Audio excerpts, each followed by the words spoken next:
D E মানে আশীর্বাদ সেবা। ঠিক আছে, তো যেমন অ্যাসোসিয়েশন অফ ডিভোটিস আমাদের কি করা উচিত?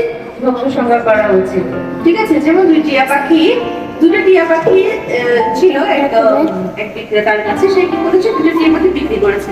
একটা বিক্রি করেছে রাজার কাছে, আরেকটা টিয়া পাখি বিক্রি করেছে কসাইয়ের কাছে।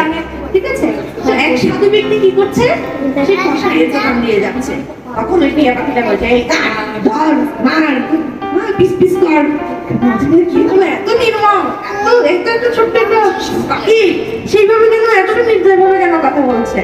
তখন সেগুলো রাজার দরবারে গেল। তখন দেখছে টিয়া পাখি রাজসভায় বসে আছে। সে বলছে, আসুন বসুন, প্রসাদ খান। বহু চিন্তা করছে, কি রে বাবা, মানে একই জাতের পাখি, কিন্তু এত ভিন্ন কেন আচরণ করছে? সেটা বলতো, তখন সেখানে একজন মহর্ষি ছিলেন, তিনি বলছে